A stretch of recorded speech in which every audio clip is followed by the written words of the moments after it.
Welcome to our continuing series, Questions and Answers, from the works of Sri Aurobindo and the Mother.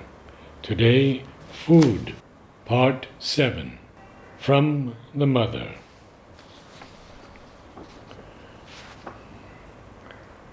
This is the surest result. If one doesn't eat, one grows thin.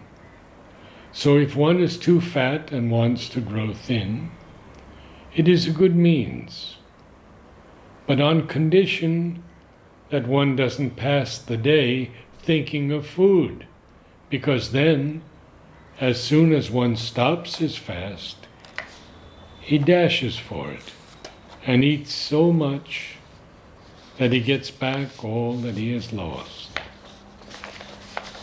In fact, the best thing is not to think about it, but to regulate one's life automatically enough not to need to think of eating.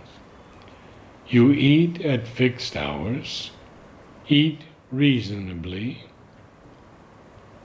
You don't even need to think of the food when you are taking it. You must eat calmly, that's all. Quietly, with concentration. And when you do not eat, you must never think about it. You must not eat too much, because then you will have to think about your digestion.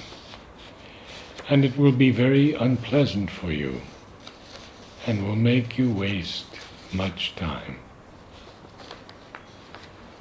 You must put an end to all desire, all attraction, all movements of the vital. Because when you eat, simply because the body needs to eat, the body will tell you absolutely, precisely, and exactly when it has had enough. You see, when one is not moved by a vital desire or mental ideas, one grasps this with surety. Now it is enough, says the body. I don't want any more, so one stops. As soon as one has ideas or else desires in the vital,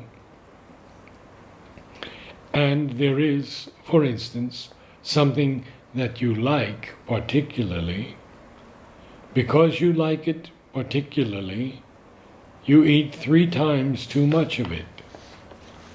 In fact, this may cure you to a certain extent, because if you don't have a very strong stomach, you get indigestion, and then after you have a disgust for the thing which has given you indigestion.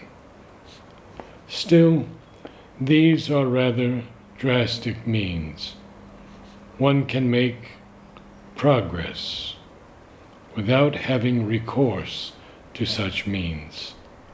The best is not to think about it.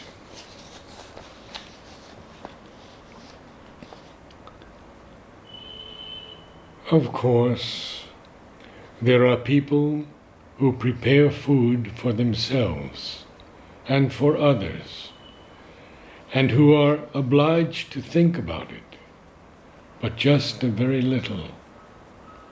One can prepare food while thinking about more interesting things.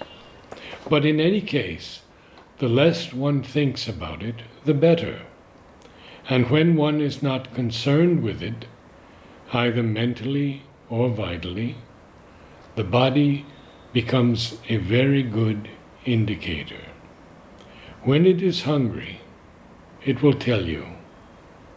When it needs to take in something, it will tell you. When it has finished, when it doesn't need any more, it will tell you. And when it doesn't need food, it doesn't think about it. It thinks of something else.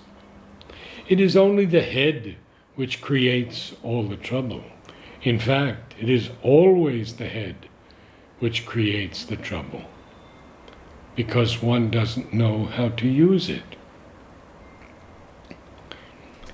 If one knew how to use it, it could also create harmony. But it is something very strange that people always use their imagination for something bad. And it is very, very rarely that they use their imagination for the good. Instead of thinking happy things, which would help to keep them in balance and harmony, they always think of all the possible catastrophes, and so naturally they disturb the balance of their being.